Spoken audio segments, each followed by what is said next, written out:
Hello class 12th, how are you all? Most welcome to my YouTube channel Just Commerce. So in today's class, आज के class में हम सभी जो topic को समझने वाले हैं वो टॉपिक तो आपको पता ही है। तो यस, आज के क्लास में हम सभी कॉल्स इन एडवांस को समझेंगे।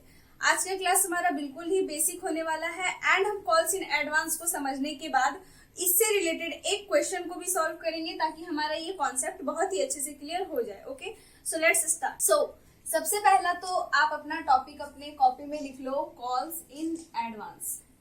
सबसे पहली बात, ये एडवांस मतलब तो आप सभी को पता ही है कि एडवांस क्या होता है। तो जब किसी को कोई सर्विस या कोई गुड्स लेने से पहले ही आप पे कर देते हैं या आपको कोई पेमेंट कर देता है उसे सर्विस या गुड्स देने से पहले ही, तो फिर दैट इज कॉल्ड एडवांस कहलाता है। एंड यही चीज जब किसी कंपनी में होता है, जब कोई कंपनी में कोई शेयर होल्डर उस शेयर का पैसा पहले ही पेमेंट कर देता है, उसे मांगने से पहले ही दे देता है खुद ही, तब फिर हम उसे कॉल्स इन एडवांस कहते हैं। आई बात समझ में? हम इसे एग्जांपल से समझेंगे, ठीक है? तो चलिए हम देख लेते हैं। सबसे पहला तो हम मान लेते हैं कि एक्स लिमिटेड एक कंपनी है। Okay, there is a X limited एक कंपनी है और ये एक्स लिमिटेड जो है वो कितने शेयर्स इशू किए हैं? तो एक्स लिमिटेड इशूड 1000 शेयर्स, ठीक है, eight the rate of ₹10। Okay, x limited issued 1000 shares at the rate of ₹10 and ये 10,000 को कंपनी कैसे डिमांड कर रही है? तो सबसे पहला तो वो एप्लीकेशन पे मांगती है, फिर देन वो अलॉटमेंट पे मांगती है, देन वो फर्स्ट एंड फाइनल कॉल पे मांगती है। Okay, first and final call पे। आई बात समझ में? हम मान लेते हैं कि एप्लीकेशन का मनी जो है वो कंपनी जनवरी में मांग रही है एंड फरवरी में वो अलॉटमेंट का मनी मांग रही है एंड मार्च में कंपनी जो है वो फर्स्ट एंड फाइनल कॉल का मनी मांग रही है। ओके, देयर इज 10 रुपीज, यहाँ पे 10 रुपए है तो हम बांट लेते हैं इन्हें। 5 रुपए मान लेते हैं कि एप्लीकेशन पे मांग रही है, 3 रुपए अलॉटमेंट पे मांग रही है एंड 2 रुपीज जो है वो फर्स्ट एंड फाइनल कॉल पे मांग रही है। आई बात समझ में? ये आपका एक्स लिमिटेड जनवरी में एप्लीकेशन को इशू की है तो एप्लीकेशन पे उसका 5000 शेयर्स पे पैसा आ गया है। 5000 रुपए आने थे, आ गए। 5000 रुपीज तो एप्लीकेशन पे आ गए, ठीक है। एंड अब जब अलॉटमेंट का टाइम आया तो यहाँ पे आना चाहिए था कितना? 3000 रुपीज, बट कंपनी को 3000 से ज्यादा अमाउंट मिल गया। अब ये ज्यादा अमाउंट क्या मिल गया? तो 3000 की बजाय से 4000 मिल गया, 3000 ना मिल के 4000 मिल गया। तो ये एक्स्ट्रा जो 1000 आया वो क्या है? तो इसके पीछे की कहानी ये है कि देयर इज अ पर्सन, उसका नाम है मोनू, ठीक है। देयर इज अ पर्सन, उसका नाम है मोनू, उसके पास 200 शेयर्स थे, ठीक है। मोनू के पास 200 शेयर्स थे एंड अब मोनू ने क्या किया? तो मोनू को जो मार्च में जो पेमेंट करना था फर्स्ट एंड फाइनल कॉल का, वो पेमेंट मोनू ने क्या किया? तो इसे अलॉटमेंट में ही कर दिया। ओके, तो अलॉटमेंट में ही उसे 200 शेयर्स का बेनिफिट हो गया, ठीक है। तो यहाँ पे उसके पास कितना अमाउंट आएगा? तो ये जो 200 शेयर्स एडवांस में दे दिया, पेड ऑन अलॉटमेंट पे ही वो मोनू जो है वो पैसे दे दिया, उसका घर का कंडीशन अच्छा था तो वो कितना पैसा दिया? तो सबसे पहले 3000 शेयर्स का कीमत, तो यहाँ पे आपका 1000 में 3, तो यहाँ पे 3000 तो आपका आएगा ही, ऊपर से ये 200 शेयर्स का रेट। तो बताइए, अलॉटमेंट का तो वो पैसा दिया ही, साथ ही साथ 200 शेयर्स एक्स्ट्रा, जो मतलब 200 शेयर्स का पैसा वो जो फर्स्ट एंड फाइनल कॉल पे देना था वो यहीं पे दे दिया, अलॉटमेंट में ही वो पहले ही दे दिया, बिना मांगे ही दे दिया। कंपनी अलॉटमेंट एंड कॉल्स का पैसा डिमांड करती है, मांगती है शेयर होल्डर से, तो इसे मांगने से पहले ही 200, तो फर्स्ट एंड फाइनल कॉल का रेट कितना है? 2 रुपीज, तो यहाँ पे 400, तो यहाँ पे आपका 3400 आ गया। कितना आया? 3400। आने कितने चाहिए थे? 3000 रुपीज, आ कितने गए? 3400। आई बात समझ में? तो यहाँ पे जो 400 रुपीज एक्स्ट्रा आया है, जो 400 रुपीज यहाँ पे ज्यादा आपको दिख रहा है, that is called calls in advance. अब जब फर्स्ट एंड फाइनल कॉल का एंट्री करेंगे तो उस टाइम पे जब बैंक में अमाउंट आएगा, जैसे अगर ड्यू वाला काम करेंगे तो उसमें तो यही जो इसका रेट है 2000, तो 2000 ही दिखाएंगे, बट जब ड्यू वाला काम जब रिसीव्ड होगा तब हमें 400 रुपए कम रिसीव्ड होगा। जब Monu first and final call का पैसा सबको ही सारे शेयर होल्डर्स देंगे तब मोनू नहीं देगा। क्यों? क्योंकि वो पहले ही दे दिया है। आई बात समझ में? तो ये आपका कहलाता है calls in advance. I hope कि आपको समझ में आ गया। चलिए अब हम इससे रिलेटेड थोड़े जर्नल एंट्रीज को करते हैं एंड इसका एक डिफिनेशन को समझते हैं। ओके, तो आई होप कि आपको ये समझ में आ गया। मैं इसे क्लीन कर देती हूँ। तो यहाँ पे सबसे पहला आप इसका डिफिनेशन लिख लो कि कॉल्स इन एडवांस होता क्या है। ठीक है, ऐसे बोलचाल की लैंग्वेज में तो हमने समझ लिया कि कॉल्स इन एडवांस क्या है, बट अभी हमें इसे समझना भी है। हम इसका डिफिनेशन नोट कर लेते हैं कि कॉल्स इन एडवांस क्या है। आई बात समझ में? तो आप लिख सकते हैं हमारे साथ, when any share holder, okay, when any share holder make the when any shareholder make the payment of any call, okay, payment of any call, किसी भी कॉल का पैसा अगर वो पहले दे देता है, before that amount is demanded, ठीक है, उसे मांगने से मतलब कंपनी उसे मांगी भी नहीं और पहले ही दे दिया तो ही वो कॉल्स इन एडवांस होता है। आई बात समझ में? Before the amount is demanded on shares held by him, on shares held by him, मतलब जितना शेयर्स वो रखेगा उतना का ही पैसा वो पहले देगा ना, ज्यादा का तो नहीं दे देगा, है ना।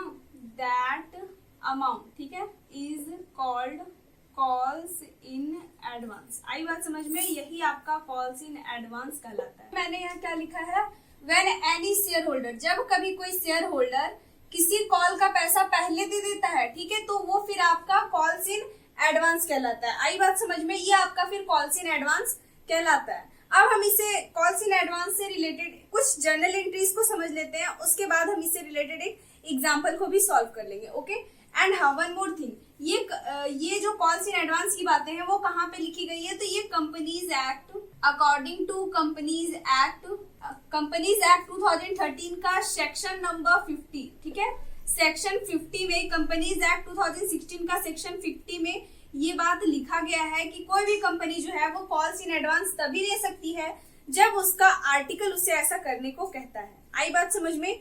अदरवाइज वो कॉल्स इन एडवांस को एक्सेप्ट नहीं कर सकती। आई बात समझ में?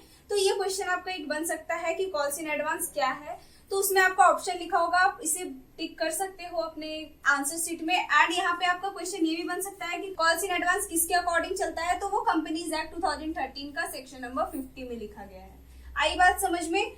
तो अब हम इससे रिलेटेड कुछ बेसिक जनरल एंट्रीज को समझ लेते हैं, उसके बाद हम इससे रिलेटेड कुछ क्वेश्चंस को सॉल्व करेंगे। आई बात समझ में? So let's start. सबसे पहला जो आपका होता है कि व्हेन एडवांस रिसीव्ड। सबसे पहले तो हम अभी जर्नल एंट्रीज को समझने जा रहे हैं, तो आप हेडिंग में लिख दो जर्नल एंट्रीज या अकाउंटिंग ट्रीटमेंट। ओके, सबसे पहला नंबर है आपका जब मनी रिसीव्ड होता है, ठीक है, तो यहाँ लिख दो when amount for calls in advance is received, ठीक है, when amount for calls in advance is received, ठीक है। तो जब कभी भी कोई अमाउंट कॉल्स इन एडवांस का आता है, तो कॉल्स इन एरियर का क्लास में मैंने आपको क्या बताया था कि अगर कॉल्स इन एरियर हो रहा है, ठीक है, कॉल्स इन एरियर की बातें हैं, तो ये कंपनी के लिए क्या होता है, लॉस होता है, इसलिए इसे हम डेबिट में दिखाते हैं, क्योंकि all expenses and losses are debit. तो यहाँ पे कॉल्स इन एरियर हमारा लॉस है, इसलिए इसे डेबिट में दिखाते हैं। लेकिन अगर कॉल्स इन एडवांस की बात है, तो ये आपका पैसा जो है वो पहले आ जा रहा है, इसमें तो आपको कोई नुकसान नहीं हो रहा ना। तो यस, कॉल्स इन एडवांस जो है वो लॉस नहीं होता, इट इज प्रॉफिट, या फिर आप बोल सकते हैं कंपनी के लिए गेन होता है, ठीक है, प्रॉफिट और gain. And all expenses and losses को हम डेबिट में दिखाते हैं, एंड सारे इनकम्स एंड गेन्स को किधर दिखाते हैं, क्रेडिट में दिखाते हैं। इसलिए यहाँ पे हमारा कॉल्स इन एडवांस जो है वो क्रेडिट में जाने वाला है एंट्री में। आई बात समझ में? एंड यस, जब हम इसका ड्यू करते हैं, जैसे कि अलॉटमेंट, अभी जो मैंने आपको एग्जांपल बताया था उसमें अलॉटमेंट का जब एंट्री कर रही थी कंपनी, तो वहां पे कंपनी जब उसका ड्यू का एंट्री करेगी तब उसे कैसे पता होगा कि उसे एक शेयर होल्डर मोनू जो है वो इतना पैसा पहले दे देगा? पता था क्या? नहीं। इसीलिए ड्यू वाले एंट्री में इसे नहीं करते हैं। इसे हम जब भी एंट्री करेंगे तो किस में करेंगे? बैंक वाले में। क्यों? क्योंकि हमें तभी पता चलेगा कि कोई ज्यादा दे दिया या कम दे दिया जब हम उसका एंट्री करेंगे, जब वो हमारे बैंक में आ जाएगा। आई बात समझ में? इसलिए हम कॉल्स इन एरियर वाली एंट्री भी बैंक अकाउंट का, जब बैंक का एंट्री करते हैं तब करते हैं। आई बात समझ में? इसीलिए यहाँ पे भी आप कॉल्स इन एडवांस वाली एंट्री जो है वो तभी करेंगे जब बैंक में पैसा आएगा। आई बात समझ में? इसलिए इसे बैंक वाली एंट्री में करते हैं। तो यहाँ पे आपका बैंक अकाउंट तो डेबिट हो जाएगा, ठीक है, बैंक अकाउंट डेबिट टू आप यहाँ पे लिखोगे कॉल्स इन एडवांस। आई बात समझ में? To calls in advance account, देखिए बैंक वाली एंट्री में जब भी हम कोई भी एंट्री करते हैं तो बैंक अकाउंट डेबिट, तो अगर अलॉटमेंट है तो 2 शेयर अलॉटमेंट अकाउंट लिखते हैं ना, तो यस यहाँ पे 2 शेयर अलॉटमेंट अकाउंट तो लिखेंगे ही, साथ में 2 कॉल्स इन एडवांस भी लिखेंगे, जितना पैसा एडवांस आ जाएगा उसके लिए। आई बात समझ में? एंड फिर दोनों अमाउंट को ऐड करके हम डेबिट में लिख देंगे। अभी ये आप एंट्री नोट करो, अभी हम जब इसका एग्जाम्पल सॉल्व करेंगे तो आपका ये बहुत अच्छे से सॉल्व हो जाएगा, ठीक है। नरेशन यहाँ पे आपको लिखने हैं being calls in advance received, okay. Then second number, अब देखिए अगर हमें कॉल पे एडवांस मिला है तो हम कॉल पे एडवांस, कॉल का एडवांस जो है मतलब कॉल का पैसा अलॉटमेंट पे मिल गया है, तो ये वाली एंट्री तो हम करेंगे ही, bank account debit to calls in advance वाला एंट्री। बट जब हम कॉल वाला एंट्री करेंगे तो फिर से हमें ये पैसा मिलने वाला है क्या? नहीं। जब हम कॉल वाला एंट्री करेंगे तब हमें जितना पैसा एडवांस मिला है उससे एडवांस मिला है उसको काट करके मिलेगा ना अब। तो यस, जब जितना पैसा मिला है उसको काट करके मिलेगा, उसके लिए अब हम एंट्री करेंगे। तो यहाँ पे हेडिंग लिख लो, when money for calls in advance is adjusted, ठीक है। Advance is adjusted with the entry of receipt of related call. आई बात समझ में? तो यहाँ पे हम एंट्री क्या करेंगे, तो यहाँ पे हमें ऑलरेडी कॉल्स इन एडवांस मिल गया है इसलिए इसे हम क्रेडिट किए हैं। अब इसे खत्म करने के लिए हमें क्या करना होगा, इसे डेबिट करना होगा। आई बात समझ में? तो यस, इसे हम क्या करेंगे, डेबिट कर देंगे, क्योंकि खत्म करने के लिए हमें डेबिट करना पड़ता है कोई भी चीज को, कोई भी अकाउंट को अगर हमें खत्म करना है तो राइट ऑफ करना है, तो अगर क्रेडिट में है तो उसे डेबिट कर देंगे, डेबिट में तो क्रेडिट कर देंगे, ओके। सो यहाँ पे आपका कॉल्स इन एडवांस अकाउंट जो है वो डेबिट हो जाएंगे टू बैंक अकाउंट। आई बात समझ में? नरेशन वही लिख देना जो मैंने हेडिंग में लिखा है, ठीक है। Being calls in advance adjusted. Third number में क्या होगा, तो थर्ड में देखिए अभी जब हम कॉल्स इन एरियर को समझ रहे थे तब वहां पे अगर कोई शेयर होल्डर किसी अमाउंट पे अगर एरियर रख रहा था किसी कॉल पे तो उसे इंटरेस्ट देने पड़ रहे थे बाद में जब वो पेमेंट कर रहा था, ठीक है।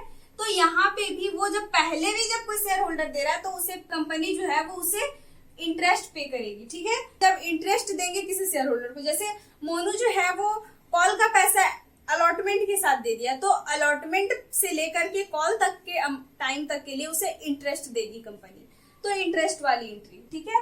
तो यहाँ पे आप लिख दो when interest paid to share holder for advance. तो जब हमें कॉल्स इन एरियर पे इंटरेस्ट मिलता है तो वो कंपनी को इंटरेस्ट मिलता है, वो कंपनी के लिए बेनिफिट है, एंड बेनिफिट था इसीलिए उसे हम क्रेडिट में दिखाते थे। बट ये बेनिफिट है क्या? नहीं, इट इज लॉस, मतलब एक एक्सपेंस आप बोल सकते हैं कंपनी के लिए, इसीलिए इसे हम डेबिट में दिखाएंगे। आई बात समझ में? तो यहाँ पे आपका हो जाएगा interest on calls in advance, interest on calls in advance account debit to bank account, okay. Narration लिख देना being interest paid to share holder. आई बात समझ में? देन फोर्थ नंबर, अब ये जो इंटरेस्ट है इसे statement of profit and loss account में ट्रांसफर कर देते हैं। तो ये एक्सपेंस है और एक्सपेंस को किधर दिखाते हैं? डेबिट में, तो ये हमारा डेबिट में होगा। तो statement of profit and loss account, statement of profit and loss जो है वो हमारा डेबिट हो जाएगा to interest on calls in advance. अब यहाँ पे नरेशन लिख देना being interest on calls in advance transfer to statement of profit and loss, ठीक है। आई बात समझ में? तो ये कुछ 4 जनरल एंट्रीज हैं। एंड वन मोर थिंग, यहाँ पे आपको ये जानना है कि आपका रेट दिया हुआ है इंटरेस्ट ऑन एडवांस, मतलब कॉल्स इन एडवांस का अगर आपका इंटरेस्ट देने का रेट दिया हुआ है तो रेट के हिसाब से हम काम करेंगे। बट इफ अगर रेट नहीं गिवन होगा तो उसके लिए हमें एक प्रोविजन को फॉलो करना होगा। एंड वो प्रोविजन क्या है, तो जिस तरीके से हम समझे थे कि कॉल्स इन एरियर को हम 16I टेबल F का के हिसाब से हम काम कर रहे थे वहां पे कंपनीज एक्ट 2013 का। एंड यहाँ पे क्या करना है, यहाँ पे आपका लिखा हुआ है टेबल F में क्लॉज 18 में, ठीक है। मैं यहाँ पे लिख देती हूँ क्लॉज 18 ऑफ टेबल F, ठीक है। Clause 18 of table F of companies act 2013 according to यहाँ पे लिख देना according to clause 18 of table F of companies act 2013 interest on calls in advance, ठीक है। Interest on calls in advance is to be charge at, कितने charge करने हैं आपको, is to be charge at 12% per annum. Okay, 12% per annum के rate से आपको interest charge करना है। इफ अगर क्वेश्चन में नहीं दिया है, ठीक है, मैं यहाँ पे और लिख देती हूँ, if not given in question, if rate is not given in question. Okay, आई बात समझ में, इसे नोट करके आप लिख लो। ये है आपका रूल कॉल्स इन एडवांस का, तो इसे भी नोट कर लो एंड इसे भी नोट कर लो, जल्दी से नोट कर लो, उसके बाद हम क्वेश्चन को सॉल्व करेंगे। ठीक है, हो गया। आई होप कि आपको ये बहुत ही अच्छे से समझ में आ गया। अब मैं इसे क्लीन करती हूँ and we will solve a little question about calls in advance. Okay, so अभी जो क्वेश्चन आपको बोर्ड पे दिख रहा है ना, हम इसी क्वेश्चन को सॉल्व करेंगे। जल्दी से इसका स्क्रीनशॉट ले लो या कॉपी में नोट कर लो, क्योंकि ये क्वेश्चन थोड़ी देर के लिए ही आपको दिखने वाला है, उसके बाद हम इसका सॉल्यूशन करेंगे। ओके, सो क्वेश्चन है, Konica limited issued 1000 shares at the rate of 100 each. Konica limited है जो 1000 शेयर्स को इशू की है, जिसका रेट है 100 रुपीज पर शेयर, ₹25 पर share on application, 25 rupees application पे, 30 रुपीज अलॉटमेंट पे एंड 20 रुपीज फर्स्ट कॉल पे, एंड देन जो बैलेंस बच जाएगा वो आपका सेकेंड एंड फाइनल कॉल पे होगा। ठीक है, तो हम इसे देख लेते हैं कि कितना है। तो 1000 शेयर्स को कंपनी ने इशू किया है, ठीक है, eight the rate of ₹100 each. Okay, जिसमें से एप्लीकेशन पे आपका 25 मांगा जा रहा है, अलॉटमेंट पे आपसे 30 मांगा जा रहा है एंड फर्स्ट कॉल पे आपको 20 मांगा जा रहा है। तो सेकंड एंड फाइनल कॉल पे, मतलब सेकंड एंड फाइनल कॉल पे आपसे कितना मांगा जा रहा है? तो टोटल 100 है, 100 में इनको ऐड करके लेस कर दो तो आपका आता है 25, 30, 50, 60, 75। तो यहाँ पे आपका 25 रुपीज जो है वो सेकंड एंड फाइनल कॉल का रेट है। आई बात समझ में? इस तरह से निकाल लेना आप भी। Then application money on 1000 shares were duly received and application money जो है 1000 शेयर्स पे आ गया है, ठीक है, एप्लीकेशन का पैसा आ गया, ध्यान से सुनो। Then and allotment was made to them, the allotment amount was received in full but when the first call was made one share holder failed to pay the amount on 100 shares with 50 shares paid the entire amount on his shares. ठीक है, यहाँ पे आपका question क्या कह रहा है कि एक शेयर होल्डर जो है यहाँ पे लिख देती हूँ 1 शेयर होल्डर, ठीक है, मैं यहाँ पे एसएच का मतलब समझ आना, 1 शेयर होल्डर, ठीक है। तो 1 शेयर होल्डर जिसके पास 100 था वो कॉल का पैसा नहीं दिया, did not make first call, ठीक है, फर्स्ट कॉल का पैसा इस शेयर होल्डर नहीं दिया। देन एक अनदर शेयर होल्डर आया, एक कोई दूसरा शेयर होल्डर आया, वो क्या किया, एंड जो अनदर शेयर होल्डर आया ना, ये दूसरा शेयर होल्डर, वो क्या किया, तो वो फर्स्ट कॉल पे ही ये सेकंड कॉल का पैसा भी दे दिया। आई बात समझ में? मतलब सेकंड कॉल का पैसा वो जो नया शेयर होल्डर आया ना वो दे दिया फर्स्ट कॉल पे। तो आप यहाँ पे उसके पास 50 शेयर्स थे, वो दूसरे शेयर होल्डर्स के पास 50 shares and paid second call money on first call. Second call का पैसा जो है वो फर्स्ट कॉल पे ही दे दिया, ठीक है। देन आगे पढ़िए आप क्वेश्चन को। तो आगे लिख रखा है the company did not make any call, company जो है इसके बाद फर्स्ट कॉल के बाद दूसरा कॉल का अभी तक एंट्री नहीं की है, ठीक है, कोई भी कॉल का पैसा मतलब नहीं कुछ किया। तो गिव नेसेसरी जर्नल एंट्रीज, तो आपका इस पे एक जर्नल एंट्री करना है। यहाँ पे एक चीज अच्छा है कि आपको calls in interest on calls in advance नहीं गिवन है, ठीक है। तो सबसे पहले एप्लीकेशन का एंट्री करेंगे, देन अलॉटमेंट का, देन फर्स्ट कॉल का। ध्यान रखो फर्स्ट कॉल पे आपका कॉल्स इन एरियर भी गिवन है एंड कॉल्स इन एडवांस भी गिवन है, ठीक है। तो चलिए सबसे पहला आप जर्नल एंट्री करना स्टार्ट करो। सबसे पहला आपका क्या है, सबसे पहला आपको एप्लीकेशन का करना है। तो सबसे पहला आपको एप्लीकेशन का मनी रिसीव होता है, इसीलिए आप बैंक अकाउंट को करोगे debit to share application account. Okay, मैं यहाँ पे शॉर्ट फॉर्म का यूज करूंगी बट आपको यहाँ पे शॉर्ट फॉर्म का यूज नहीं करना, आपको पूरा नोट करना है। ओके, आप 100% अपनी कॉपी में नोट करना। ओके, देन यहाँ पे कितना अमाउंट दिखाएंगे हम, तो 1000 शेयर्स है इसलिए 1000 इनटू एप्लीकेशन का रेट कितना है 25, तो यहाँ हम 25 लिखेंगे। यस 25,000 आया, तो हम यहाँ पे 25 के एंड 25 के दिखाएंगे। ओके, नरेशन लिख देना, being share application money received on 1000 shares at the rate of ₹25। Okay, then अब इसे आप ट्रांसफर करोगे शेयर कैपिटल में, ठीक है। तो शेयर एप्लीकेशन अकाउंट जो है वो आपके हो जाएंगे debit to share capital account. Okay, कितना, तो यही 25 के एंड 25 की। आई बात समझ में? देन अब आप करेंगे अलॉटमेंट का एंट्री। तो अलॉटमेंट का कितना है रेट 30 एंड पहले इसमें हमें ड्यू करना होता है, इसलिए हम यहाँ पे लिखेंगे share allotment account debit to share capital account. Okay, तो कितना, तो 1000 शेयर्स है, 1000 इंटू 30,000। अब ये हमारा रिसीव होगा, तो इसका रिसीव होने का entry bank account debit to share allotment account 30K and 30K। Okay, then अब हमारा आता है फर्स्ट कॉल का बारी। तो फर्स्ट कॉल पे दो काम है, एक शेयर होल्डर इसमें एडवांस मतलब एरियर कर दिया, नहीं दिया पैसा, एंड दूसरा शेयर होल्डर जो है वो इसमें पैसा एडवांस में दे दिया, ठीक है। एंड सेकंड कॉल तो अभी तक कंपनी किया ही नहीं है, तो सेकंड कॉल का तो एंट्री हमें करना नहीं है। तो सबसे पहले इसे ड्यू करना होगा, क्योंकि ड्यू करने के टाइम पे कंपनी को ये नहीं पता है कि एक शेयर होल्डर 100 रुपया नहीं देगा और दूसरा शेयर होल्डर 50 एक्स्ट्रा दे देगा, ये कंपनी को अभी नहीं पता है। इसलिए सीधे सीधे पहले तो इसे ड्यू का एंट्री करो। ओके, तो इसका ड्यू का एंट्री हम करेंगे। सबसे पहला आपको करना है share first call account debit to share capital account. कितना, तो फर्स्ट कॉल पे भी 1000 शेयर्स हैं एंड इसका रेट कितना है 20, तो हम इसे 20 से मल्टीप्लाई करेंगे एंड ये आपका 20,000, तो 20,000 लिखेंगे।